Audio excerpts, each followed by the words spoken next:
Hello everyone, way to humanities में आपका हार्दिक स्वागत है। आज की वीडियो में हम ऑस्कर वाइल्ड की short story the model millionaire का लाइन बाय लाइन एक्सप्लेनेशन पढ़ने जा रहे हैं, जिसे क्लास 11 सेमेस्टर 1 के सिलेबस में इंक्लूड किया गया है। स्टोरी की शुरुआत हम ऑथर के इंट्रोडक्शन से करते हैं। ऑस्कर वाइल्ड एक आयरिश प्लेराइट, पोएट और नॉवेलिस्ट थे। वे अपनी चतुराई, अनोखी जीवन शैली और समाज की कड़वी सच्चाइयों पर किए गए व्यंग के लिए जाने जाते हैं। वो एस्थेटिक मूवमेंट यानी सौंदर्य आंदोलन के भी प्रमुख व्यक्ति थे। इनकी शॉर्ट स्टोरीज दुनिया में बहुत ही ज्यादा चर्चित हुई। ऑस्कर वाइल्ड की short story the model millionaire एक छोटी सी लेकिन बहुत ही प्रभावित करने वाली कहानी है, जिसमें सामाजिक मूल्यों और पैसे को महत्वपूर्ण समझने वाले लोगों पर व्यंग किया गया है। इस कहानी का मेन कैरेक्टर ह्यूई अर्स्किन है, जो कि देखने में तो बहुत ही आकर्षक है, लेकिन पैसों की तंगी से जूझ रहा है। उसे लॉरा मर्टन नाम की एक लड़की से प्रेम हो जाता है। हालांकि लॉरा के पिता भी ह्यूई को बहुत पसंद करते हैं, लेकिन उनकी भी आर्थिक स्थिति ह्यूई के जैसी ही है।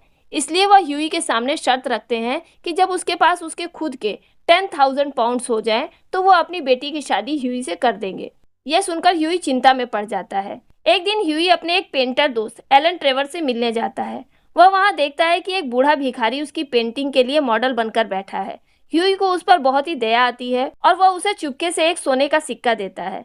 बाद में उसे पता चलता है कि वह आदमी कोई भिखारी नहीं बल्कि बैरन हाउसबर्ग नाम का एक बहुत ही धनी आदमी है। वह ह्यूई की उदारता से प्रभावित होता है और उसे उसकी शादी के उपहार के रूप में 10,000 पाउंड देता है। इस तरह से ये कहानी हमें सिखाती है कि असली दौलत धन संपत्ति नहीं बल्कि इंसान की उदारता होती है। इस कहानी में ऑथर ने समाज के दिखावे और परंपराओं पर व्यंग किया है और यह भी बताया है कि कभी कभी इंसान का रूप रंग भी धोखा दे सकता है। ऑस्कर वाइल्ड का यह नैतिक संदेश इस कहानी को हमेशा के लिए यादगार बनाता है। तो चलिए अब हम इस कहानी को विस्तार से समझते हैं। वीडियो पसंद आए तो इसे लाइक कीजिएगा और अपने विचारों को कमेंट कीजिएगा। साथ ही जो लोग मेरे चैनल पर नए हैं उनसे रिक्वेस्ट है कि वो चैनल को सब्सक्राइब करें। Unless one is wealthy, there is no use in being a charming fellow. जब तक कोई व्यक्ति धनी ना हो तब तक उसके आकर्षक होने का भी कोई फायदा नहीं होता। मीन्स सुंदरता हो या ना हो, लेकिन पैसा होना चाहिए। Romance is the privilege of the rich, not the profession of the unemployed. Romance करने का हक केवल अमीरों को होता है, ये गरीबों या अनएम्प्लॉयड यानी बेरोजगारों का पेशा नहीं है। The poor should be practical and prosaic. गरीबों को तो प्रैक्टिकल यानी व्यवहारिक और प्रोजाइक यानी नीरस होना चाहिए। It is better to have a permanent income than to be fascinating. Fascinating यानी आकर्षक। किसी व्यक्ति के सुंदर या आकर्षक होने से तो अच्छा है कि उसकी परमानेंट इनकम यानी स्थायी आमदनी हो। These are the great truths of modern life which Hughie Erskine never realised. ये आधुनिक जीवन के महान सत्य हैं, जिसे ह्यूई अर्स्किन कभी भी रियलाइज नहीं कर पाया। पुअर ह्यूई, बेचारा Hughie. Intellectually we must admit he was not of much importance. Intellectually यानी बौद्धिक रूप से देखा जाए तो हमें यह मानना पड़ेगा कि वो बहुत ही ज्यादा इम्पोर्टेंट व्यक्ति नहीं था। मीन्स वो बहुत खास आदमी नहीं था। He never said a brilliant or even an ill natured thing in his life. उसने ना तो अपनी जिंदगी में कोई बेहतरीन बात बोली और ना ही कोई खराब बात कही। मीन्स वो एक साधारण सा आदमी था, जो कि ना तो ज्यादा चालाक था और ना ही ज्यादा बदमाश था। But then he was wonderfully good looking with his crisp brown hair, his clear cut profile and his grey eyes. लेकिन फिर भी वो देखने में अद्भुत रूप से सुंदर था। उसके भूरे बाल, उसकी क्लियर कट प्रोफाइल यानी साफ सुथरी आकृति और ग्रे आंखें उसे आकर्षक बनाती थी। He was as popular with man as he was with women. वो मर्दों के बीच में जितना पॉपुलर था उतना ही औरतों के बीच में। मीन्स उसके बहुत सारे दोस्त थे, मेल और फीमेल दोनों ही। And he had every accomplishment except that of making money. और पैसा कमाने के अलावा उसके अंदर सारी खूबियां थी। His father had bequeathed him his cavalry sword and the history of the peninsular war in 15 volumes. Huey के फादर ने उसे bequeathed यानी विरासत में एक कैवेलरी स्वॉर्ड यानी घुड़सवार सेना वाली तलवार दी थी और a history of the Peninsular War नाम की 15 खंडों वाली किताबें दी थी। Hughie hung the first over his looking glass, put the second on the shelf between Ruff guide and a Bailey's magazine. Hughie ने अपने विरासत में मिली हुई पहली चीज यानी तलवार को अपने आईने पर टांग रखा था और दूसरी चीज यानी वो किताबें उन्हें एक शेल्फ पर रफ गाइड जो कि हॉर्स रेसिंग से जुड़ी किताब है और बेलीज मैगजीन जो कि एक कानूनी पत्रिका है, इन दोनों के बीच में रखा था। And lived on 200 a year that an old aunt allowed him। और उसकी एक बूढ़ी आंट थी जिससे उसे साल में 200 पाउंड्स मिला करते थे। उन्हीं पैसों से वो अपना गुजारा करता था। He had tried everything. Huey ने हर संभव काम को करने की कोशिश की. He had gone on the stock exchange for 6 months. वो 6 महीने तक स्टॉक एक्सचेंज यानी शेयर मार्केट में भी रहा. But what was a butterfly to do among the bulls and bears? लेकिन बुल्स एंड बियर्स यानी बैलों और भालुओं के बीच में एक तितली का क्या काम? अब आप सोच रहे होंगे कि शेयर मार्केट में बुल्स एंड बियर्स क्या होते हैं. दरअसल शेयर मार्केट में बुल का अर्थ होता है ऐसा बाजार जहां पर शेयर्स की कीमतें लगातार बढ़ती जाती हैं, जिससे निवेशकों को मुनाफा होता है, और बियर का अर्थ होता है मंदी का बाजार जहां कीमतें गिरने लगती हैं. ऐसी स्थिति में निवेशक अच्छी कंपनियों के शेयर्स कम दाम में खरीदने की कोशिश करते हैं और कीमतें बढ़ जाने पर उन्हें बेचकर मुनाफा कमाते हैं. लेकिन शेयर मार्केट में ह्यूई न तो बुल बन पाया और न ही बियर. वो तितली की तरह कभी इधर कभी उधर घूमता रहा, इसलिए वो शेयर मार्केट में ज्यादा दिनों तक नहीं टिक पाया. He had been a tea merchant for a little longer, but had soon tired of Pico and Souchong. फिर वो कुछ समय तक टी मर्चेंट यानी चाय का व्यापारी बना रहा, लेकिन जल्द ही पीको और साउचंग से वो उब गया. पीको और साउचंग अच्छी क्वालिटी की चाय की पत्तियों के नाम हैं, लेकिन इनके बिजनेस में भी उसका मन नहीं लगा. Then he had tried selling dry sherry. फिर उसने ड्राई शरी बेचने की कोशिश की. ड्राई शरी सफेद अंगूरों से बनी हुई एक स्पेनिश वाइन है जो कि कम मीठी होती है और वो भूख को बढ़ाती है. That did not answer. The sherry was a little too dry. लेकिन इस काम में भी उसे कोई फायदा नहीं हुआ, क्योंकि वो जो शेरी बेच रहा था वो थोड़ी ज्यादा ही ड्राई यानी फीकी थी. यहाँ पे ड्राई का मतलब हम सूखे से नहीं बल्कि फीके से लेंगे. Ultimately he became nothing, a delightful, ineffectual young man with a perfect profile and no profession. Finally वो कुछ भी नहीं बन पाया, सिर्फ एक डिलाइटफुल यानी खुश मिजाज और इनएफेक्चुअल यानी असफल यंग मैन बनकर रह गया, जिसकी प्रोफाइल तो बहुत अच्छी थी, यानी वो देखने में तो बहुत आकर्षक था, लेकिन बिल्कुल बेरोजगार था. To make matter worse, he was in love. अब वो बेरोजगार था यहाँ तक तो ठीक था, लेकिन मामला और ज्यादा बद से बदतर हो गया जब वो प्यार में पड़ गया. The girl he loved was Laura Merton. वो लड़की जिससे वो प्यार करता था उसका नाम था Laura Merton, the daughter of a retired colonel who had lost his temper and his digestion in India. Laura एक रिटायर्ड कर्नल की बेटी थी. कर्नल की भारत में पोस्टिंग हुआ करती थी और वहीं रहते हुए उसने अपना टेम्पर यानी संतुलन खो दिया था और उसका डाइजेशन खराब था. मीन्स वो बहुत ही चिड़चिड़ा रहने लगा था. And had never found either of them again. और उन दोनों ही चीजों को वो दोबारा नहीं प्राप्त कर पाया. मीन्स ये प्रॉब्लम उसकी हमेशा के लिए बनी रही. Laura adored him and he was ready to kiss her shoestring. Laura भी ह्यूई को बहुत पसंद करती थी और ह्यूई वो तो उसके प्यार में इतना पागल था कि उसके जूते के फीते तक को वो चूमने के लिए तैयार था. They were the handsomest couple in London. वे दोनों लॉरा और ह्यूई लंदन के सबसे सुंदर कपल थे. And had not a penny piece between them. लेकिन उनके पास एक भी पैसा नहीं था. जो कंडीशन ह्यूई की थी वही कंडीशन लॉरा की भी थी. दोनों ही गरीब थे. The colonel was very fond of Hughie. Colonel Hughie को बहुत पसंद करता था, but would not hear of any engagement. लेकिन फिर भी वो एंगेजमेंट की बात नहीं सुनना चाहता था. वो नहीं चाहता था कि उन दोनों की एंगेजमेंट हो. Come to me my boy when you have got 10,000 pounds of your own and we will see about it, he used to say. Colonel Hughie से कहा करता था कि मेरे बेटे, जब तुम्हारे पास तुम्हारे खुद के 10,000 pounds यानी 10,000 pounds इकट्ठा हो जाए तब तुम मेरे पास रिश्ते के लिए आना और तब हम इसके बारे में सोचेंगे. And Huey looked very glum on those days. और उस समय कर्नल की बात सुनकर ह्यूई बहुत ही ग्लम यानी दुखी हो जाता था. And had to go to Laura for consolation. और अपने मन को शांत करने के लिए वो लॉरा के पास जाता था. One morning as he was on his way to Holland Park where the Merton lived, he dropped in to see a great friend of his, Alan Trevor. एक सुबह वो हॉलैंड पार्क की ओर जा रहा था जहाँ पर लॉरा मर्टन की फैमिली रहती थी. वो रास्ते में अपने एक करीबी दोस्त से मिलने के लिए रुक जाता है जिसका नाम है Alan Trevor. Trevor was a painter. Alan Trevor एक चित्रकार था. Indeed, few people escape that nowadays. Nowadays यानी उन दिनों बहुत ही कम लोग होते थे जो कि पेंटिंग नहीं करते थे, यानी बहुत से लोग पेंटिंग करते थे. But he was also an artist and an artist are rather rare. लेकिन वो एक सच्चा चित्रकार था और उसके जैसा चित्रकार बहुत ही कम देखने को मिलता है. Personally, he was a strange rough fellow with a freckled face and a red ragged beard. Personally यानी व्यक्तिगत रूप से देखा जाए तो एलन बड़ा ही अजीब और खड़ूस टाइप का इंसान था. उसके चेहरे पर झाइयां थी और उसकी लाल झबरीली दाढ़ी थी. However, when he took up the brush, he was a real master. लेकिन फिर भी जब वो पेंटिंग करने के लिए ब्रश उठाता था तो वो सचमुच का उस्ताद लगता था। And his pictures were eagerly sought after, और उसके पिक्चर्स की बहुत ज्यादा डिमांड थी। He had been very much attracted by Hughie at first, it must be acknowledged entirely on account of his personal charm.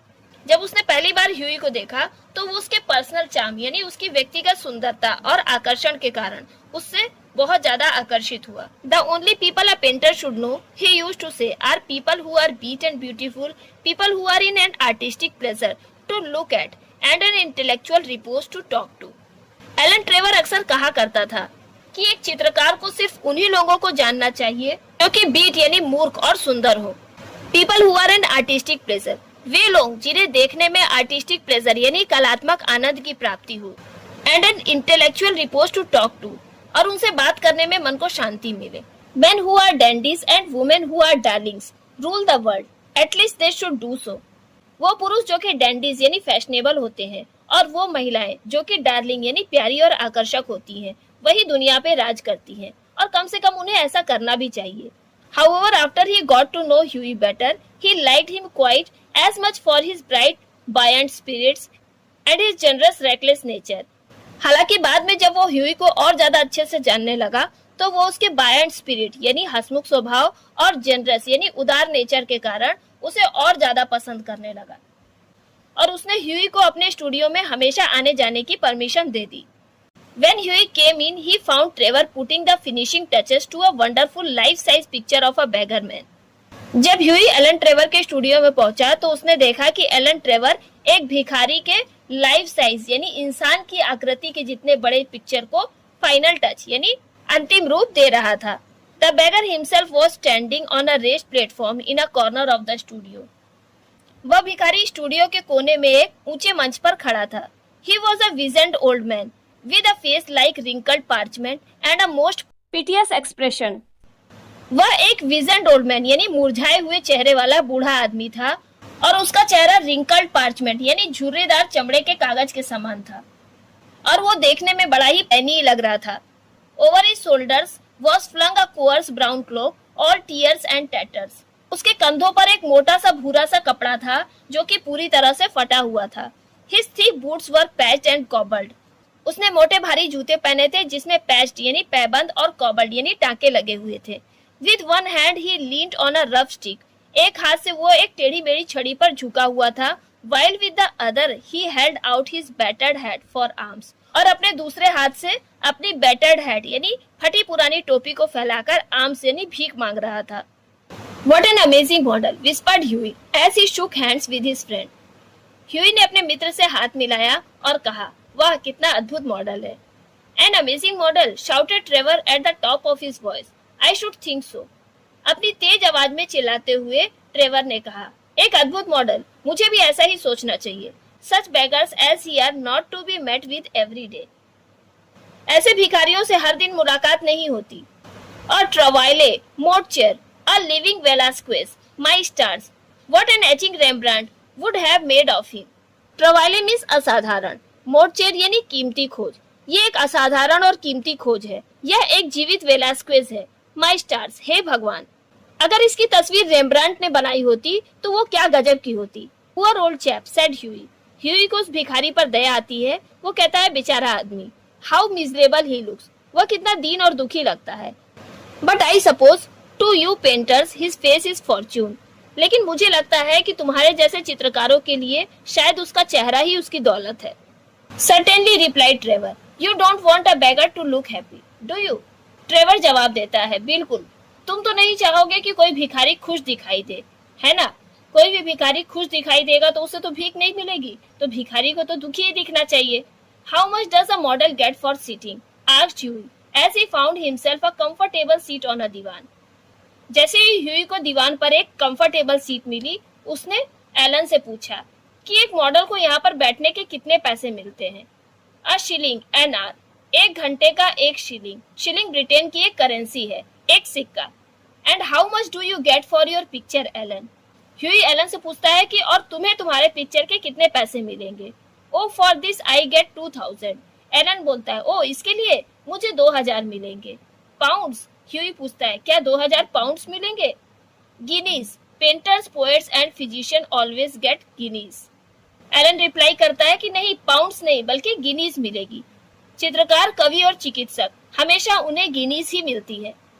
Well I think a model should have a percentage, cried Hughie, laughing. They work quite as hard as you do. Hughie ने हंसते हुए कहा, खैर मेरा मानना है कि model को भी कुछ हिस्सा मिलना चाहिए। तुम्हें तो इतना फायदा होता है और मॉडल को इतना कम। मॉडल को भी पेंटर के मुनाफे का एक हिस्सा मिलना चाहिए, क्योंकि वो भी तुम्हारे जितनी ही मेहनत करते हैं। Nonsense, nonsense. Why? Look at the trouble of laying on the paint alone and standing all day long at one's easel. Alan कहता है, बिल्कुल बकवास है। जरा सोचो, पेंटिंग में रंग भरने में कितनी मेहनत लगती है और सारा दिन पेंटिंग बनाने के लिए पेंटिंग स्टैंड पर खड़े रहने में कितनी मेहनत लगती है। It's all very well Hughie for you to talk. Hughie, तुम्हारे लिए बोलना बहुत आसान है, but I assure you that there are moments when art almost attain to the dignity of manual labour. कई बार कला में भी इतनी ज्यादा मेहनत करनी पड़ती है जो कि एक मजदूर की मेहनत के समान लगती है। But you must not chatter, I am very busy. लेकिन अब तुम्हें कुछ नहीं बोलना चाहिए, मैं बहुत बिजी हूँ। Smoke a cigarette and keep quiet. Cigarette पियो और शांति से बैठो। After some time the servant came in and told Trevor that the frame maker wanted to speak to him. थोड़ी देर बाद नौकर अंदर आया और उसने ट्रेवर से कहा कि फ्रेम बनाने वाला उससे बात करना चाहता है। Don't run away Huey, he said as he went out. I will be back in a moment. Alan बाहर जाते हुए ह्यूई से कहता है कि ह्यूई तुम जाना मत, मैं अभी तुरंत आता हूँ। The old beggar man took an advantage of Trevor's absence to rest for a moment on a wooden bench that was behind him. बूढ़ा भिखारी ट्रेवर की अनुपस्थिति का फायदा उठाकर अपने पीछे रखी हुई लकड़ी की एक बेंच पर थोड़ी देर के लिए आराम करने के लिए बैठ जाता है। He looked so forlorn and wretched that Huey could not help pitying him. वह भिखारी इतना फॉरलॉन यानी निराश और दुखी लग रहा था कि ह्यूई को उस पर दया आ जाती है। And felt in his pockets to see what money he had. और वो अपनी जेब टटोल के देखने लगता है कि उसके पास कितने पैसे हैं। All he could find was a sovereign and some coppers. अपनी जेब टटोलने पर ह्यूई को एक सॉवरिन यानी सोने का सिक्का और कुछ तांबे के सिक्के मिलते हैं। Poor old fellow, he thought to himself. Hughie अपने मन में सोचता है कि वो बेचारा बूढ़ा आदमी। He wants it more than I do. उसे इस सोने के सिक्के की मुझसे ज्यादा जरूरत है। But it means no hansom for a fortnight. लेकिन अगर मैं ये सिक्का उसे दे देता हूँ तो इसका मतलब ये होगा कि अब फोर्टनाइट यानी 2 हफ्तों तक उसे पैदल आना जाना पड़ेगा। वो कोई घोड़ा गाड़ी यूज नहीं कर सकता। And he walked across the studio and slip the sovereign into the beggars hand. Huey studio के पास धीरे से गया और वो सोने का सिक्का निकालकर भिखारी को धीरे से दे दिया। The old man started. बूढ़ा आदमी ये देखकर चौंक गया। And a faint smile flitted across his withered lips. और उसके विदर्ड लिप्स यानी सूखे होठों पर एक हल्की सी मुस्कान आ गई। Thank you sir, he said, thank you. उस भिखारी ने ह्यूई से कहा, thank you sir, thank you. Then Trevor arrived. तभी ट्रेवर वहां आ गया। And Hughie took his leave, blushing a little at what he had done. और ह्यूई ने उसके एब्सेंस में जो किया उसके लिए वो थोड़ा खुश होते हुए उससे विदा ले लिया। He spent the day with Laura, got a charming scolding for his extravagance and had to walk home. उसने सारा दिन लॉरा के साथ बिताया और जब लॉरा को ये बात पता चली तो उसने उसकी इस एक्स्ट्रावेजेंस यानी फिजूल खर्ची के लिए उसे एक चार्मिंग स्कॉल्डिंग यानी एक प्यारी सी डांट दी। And had to walk home, और उसे पैदल घर जाना पड़ा। That night he strolled into the Palette Club about 11 o'clock. उस रात वो पैदल टहलते हुए पैलेट क्लब में लगभग 11 बजे पहुंचा। And found Trevor sitting by himself in the smoking room drinking Hock and Seltzer. Hock German white wine को कहते हैं और सेल्जर जर्मन सोडा को। वहां पहुंचकर उसने देखा कि ट्रेवर स्मोकिंग रूम में हॉक और सेल्जर ड्रिंक कर रहा था। Well, Ellen, did you get the picture finished all right? He said as he lit his cigarette. Huey ने अपना सिगरेट जलाते हुए एलन से पूछा, तो एलन क्या तुम्हारी पेंटिंग ठीक से पूरी हो गई? Finished and frame my boy, answer Trevor. Trevor ने कहा, मेरे दोस्त, पूरी भी हो गई और फ्रेम भी कर दी गई। And by the by you have made a conquest. और हाँ, वैसे तुमने किसी को अपना प्रशंसक बना दिया, यानी कोई तुम्हारी तारीफ कर रहा था। That old model you saw is quite devoted to you. वो बूढ़ा मॉडल जिसे तुमने देखा था वो तुम्हारी तारीफ कर रहा था, वो तुम्हारे प्रति समर्पित है। I had to tell him all about you. मैंने उसे तुम्हारे बारे में सब कुछ बताया। Who you are, where you live, तुम कौन हो, तुम कहाँ रहते हो, what your income is, तुम्हारी इनकम क्या है, and what prospect you have, और भविष्य को लेकर तुम्हारी क्या संभावनाएं हैं। मैंने तुम्हारे बारे में उसे सब कुछ बताया। My dear Alan, cried Huey, I shall probably find him waiting for me when I go home. Hughie Alan से कहता है कि मेरे प्यारे दोस्त एलन, शायद मैं घर जाऊंगा तो हो सकता है कि वो मेरा इंतजार करता हुआ मिले, but of course you are only joking. लेकिन निश्चित रूप से मुझे लगता है कि तुम मजाक कर रहे हो। Poor old reach, I wish I could do something for him. बेचारा बूढ़ा आदमी, काश मैं उसकी कुछ मदद कर पाता। I think it is dreadful that anyone should be so miserable. मुझे लगता है कि इतना भी दीन दुखी होना बड़ा ही भयानक होता है। मीन्स किसी की भी हालत इतनी मिजरेबल नहीं होनी चाहिए। I have got heaps of old clothes at home. मेरे घर पर मेरे पास बहुत सारे पुराने कपड़े हैं। Do you think he would care for any of them? तुम्हें क्या लगता है कि क्या वह उन्हें लेना चाहेगा? Why his rags were falling to bits. क्योंकि उसने जो कपड़े पहने थे वो तो बिल्कुल चिथड़े हो गए थे।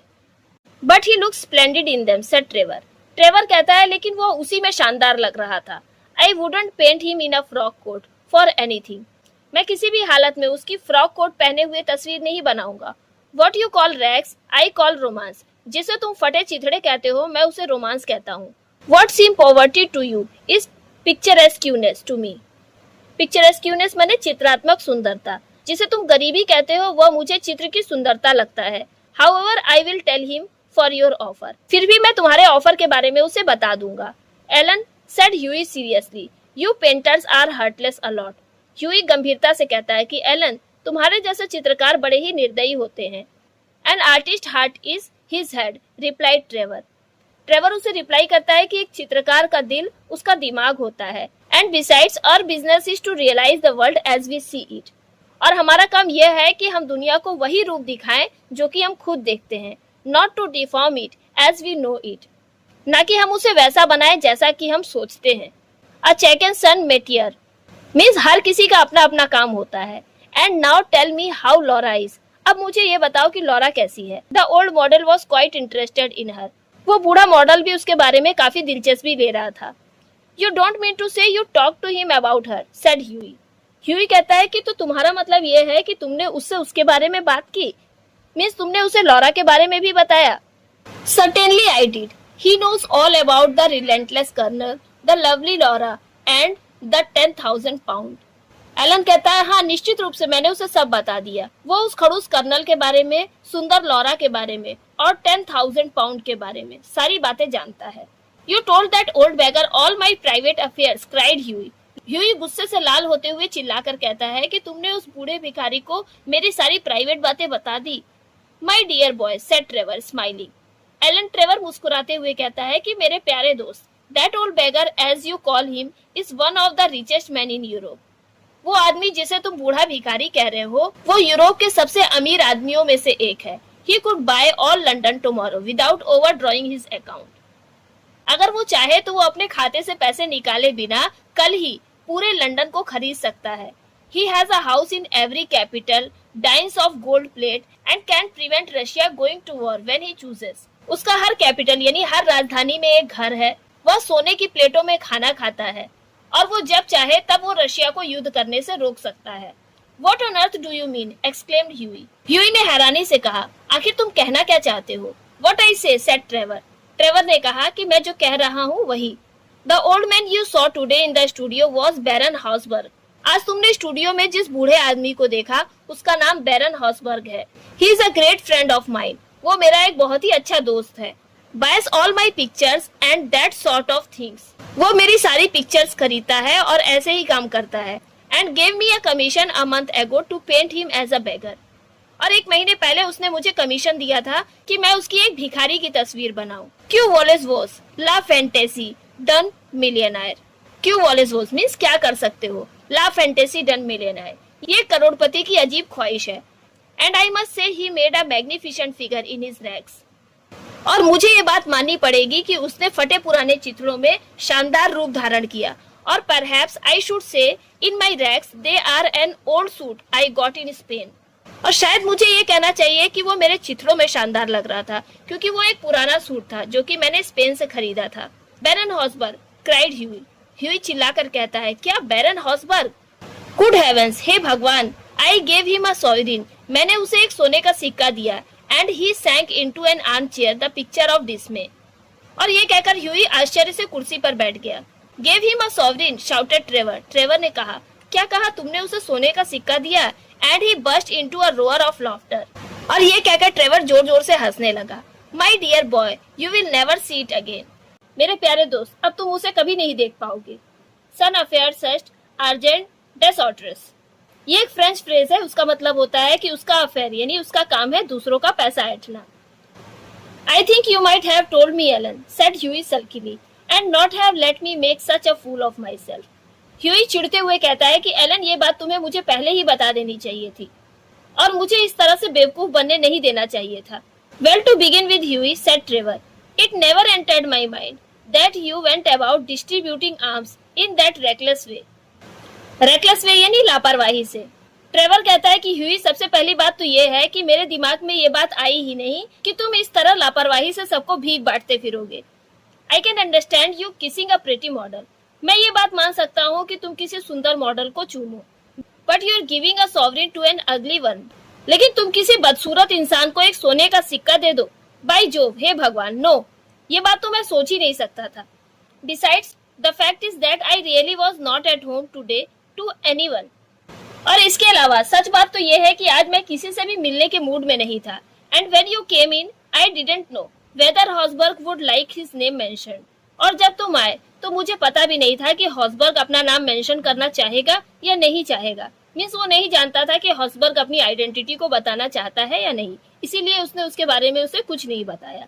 You know he was not in full dress. और तुम तो जानते ही हो कि वो अपने पूरे ड्रेस में नहीं था. मीन्स अपने रियल ड्रेस में नहीं था, एक अमीर आदमी के गेटअप में नहीं था, बल्कि एक भिखारी के गेटअप में था.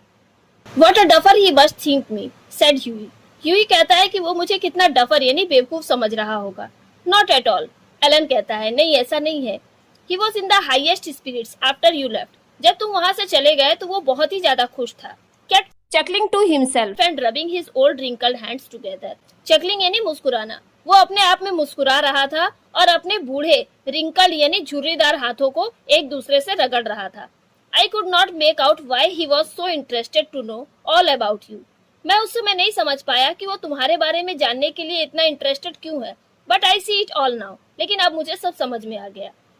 He will invest your sovereign for you, Huey.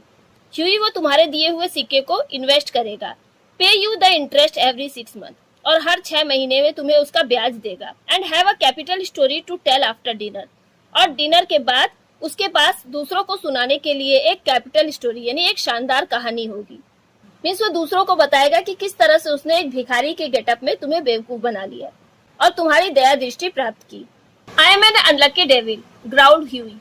Huey बड़बड़ाते हुए कहता है कि मैं कितना बदनसीब इंसान हूँ. The best thing I can do is to go to bed. अच्छा होगा कि मैं सोने चला जाऊँ. And my dear Alan, you must not tell anyone. और मेरे प्यारे दोस्त एलन, ये बात तुम किसी को मत बताना. I should not dare show my face in the room. अगर ये बात किसी को पता चल गई कि किस तरह से एक व्यक्ति ने मुझे बेवकूफ बनाया है तो मैं द रो में अपना मुंह दिखाने लायक नहीं रहूंगा. द रो उस जगह का नाम है जहाँ पर ह्यूई रहता है. Nonsense. It reflects the highest credit on your philanthropic spirit, Huey. Philanthropic spirit का मतलब होता है उदारता या दानशीलता. एलन ह्यूई से कहता है कि अरे बेवकूफ, ये तो तुम्हारी दानवीरता की बहुत ज्यादा तारीफ हुई है. And don't run away. तुम्हें भागने की कोई जरूरत नहीं है. Have another cigarette and you can talk about Laura as much as you like. एक सिगरेट लो और तुम लॉरा के बारे में जितनी बातें कर सकते हो वो करो. However Huey would not stop but walked home feeling very unhappy. हालांकि ह्यूई वहां पे रुका नहीं, बल्कि वो बहुत दुखी होते हुए अकेला घर चला गया. And leaving Alan Trevor in fits of laughter. और उसने एलन ट्रेवर को वहीं पर जोर जोर से हंसता हुआ छोड़ दिया. The next morning as he was at breakfast the servant brought him up a card on which was written Monsieur Gustave Naudin de la parde M le Baron Hausberg.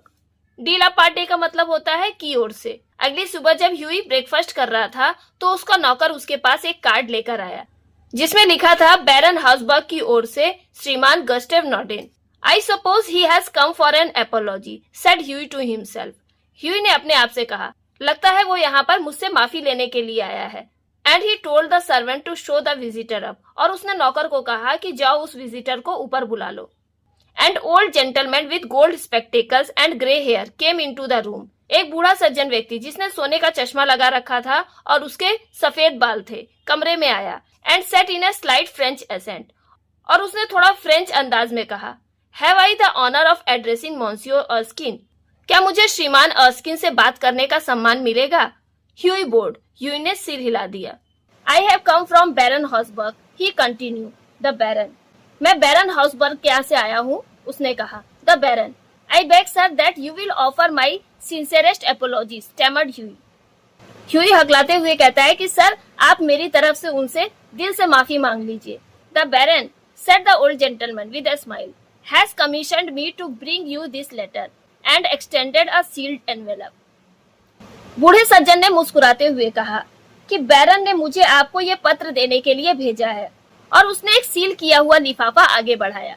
On the outside was written, लिफाफे के बाहरी हिस्से पर लिखा था, a wedding present to Hugh Erskine and Laura Merton from an old beggar. एक बूढ़े भिखारी की ओर से ह्यू अर्स्किन और लॉरा मर्टन को शादी का एक तोहफा। And inside was a cheque for 10,000 pound, और उस लिफाफे के अंदर एक चेक था 10,000 पाउंड का।